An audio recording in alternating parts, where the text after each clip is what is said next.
Every now and then a movie comes to Netflix or VOD and I need to let you guys know about it. Summer of '84. Here we go.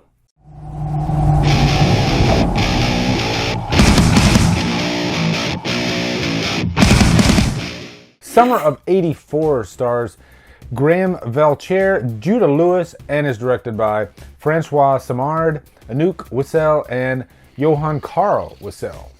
What's up, guys? It's time for a brand new VOD review. This just came to VOD, I believe, this last weekend. I heard some scurrying on Killer Flicks about it, and it's one of those modern movies that is inspired by the 80s. It's actually set in the 80s. It's called Summer of '84. I'll put an Amazon affiliate link below, which does help the channel. And just after this review, please go click on that and watch this movie. It's a fun ride. It should have came to theaters, but lucky enough for us, it came straight to VOD, so you pay your $5-6 and then you and the whole family can watch it. So it's a good thing. But quick plot synopsis. Like I said, this is one of those movies set in the 80s. You're going to get Stranger Things vibes galore after watching this, while watching this, among other things. But really, at its core, a serial killer lives next door. That's really the whole plot of this. You got this kid, Davey.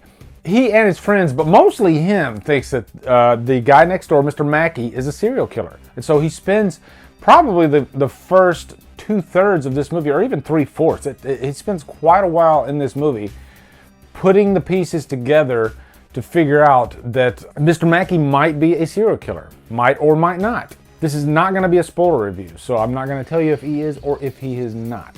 Now, first off, I've already mentioned the 80s vibe in this, and it really feels like it's just completely bathed in a thick, syrupy coating of 80s goodness, sugary goodness. That's what this is.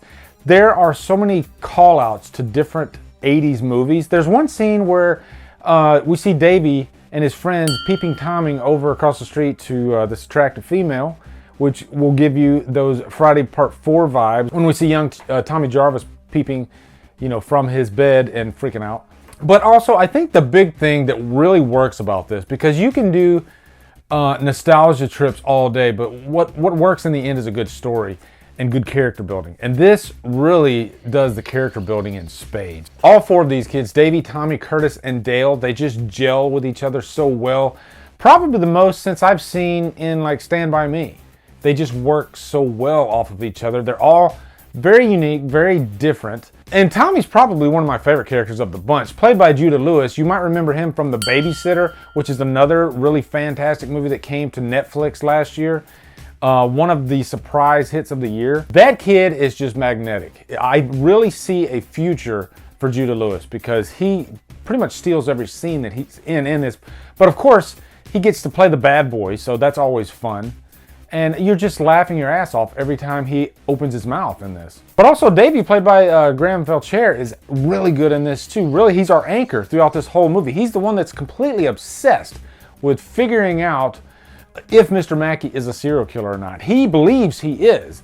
And his friends at first do, but then later in the movie, they start having their doubts. We start having our doubts throughout this movie. Not to give anything away, but if Mr. Mackey is or isn't a serial killer, you won't be surprised by the end. It could go either way. That's how patient this movie is and how obsessed Davey is with the whole notion that Mr. Mackey is a killer. Now also, one movie that a lot of you might be skipping over when you're watching this is Disturbia, starring Shia Lebouf. This really is pretty much the same movie. It's just Disturbia was set in the present day, but in Disturbia, he thought the neighbor was a killer. Same exact thing here. I think this is a better movie than Disturbia, but Disturbia is still really good.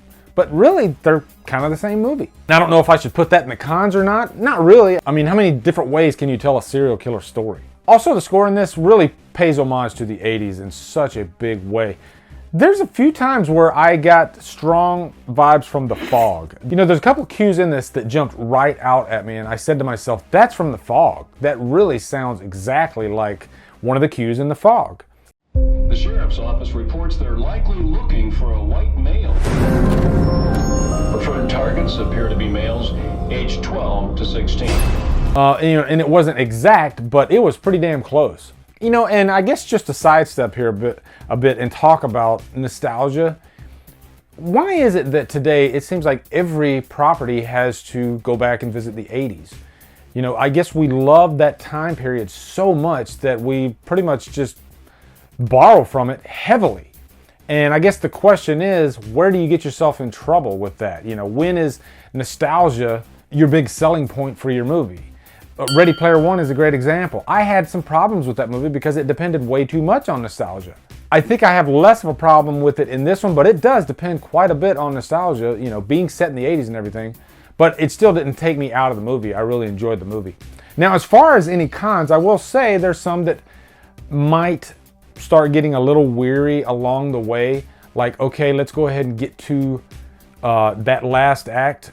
You know, it spends a lot of time putting all those breadcrumbs together to figure if Mr. Mackey is or isn't a serial killer. You know, it spends a lot of time character building. Almost too much time, but then I will say that payoff, and this is jumping back into the pros, that payoff is pretty damn awesome. You know, that last act is so worth it. And I will say, I like a movie that has an ending that surprises me. And this one definitely went a direction that I did not expect it to go, and I won't say any more. So mostly what I got for you guys is pros for this movie. Definitely giving it a purchase worthy. It was a lot of fun. So like I said, go in the info box, click on that Amazon affiliate link, check this movie out. I guarantee you, you'll have a blast with it. And it just makes me happy that we have all this great content out there that's not at the, you know, the big screen. We can actually watch it, you know, from the comfort of our own home, which is nice. So anyway, guys, after you watch it, let me know in the comments what you thought of Summer of '84. And if you've seen it, post some more little winks and Easter eggs that you noticed from other 80s movies. Also, be sure to come over to Killer Flicks, where we talk horror all day and every day. And on Fridays, we do Free For All Fridays. Follow me at Drumdums on Facebook, Twitter, Instagram, Letterboxd, and now Stardust. If you like what I'm doing, hit that subscribe button. I really appreciate it. Anyway, guys, thank you so much for watching. Have a great day, and Drumdum out.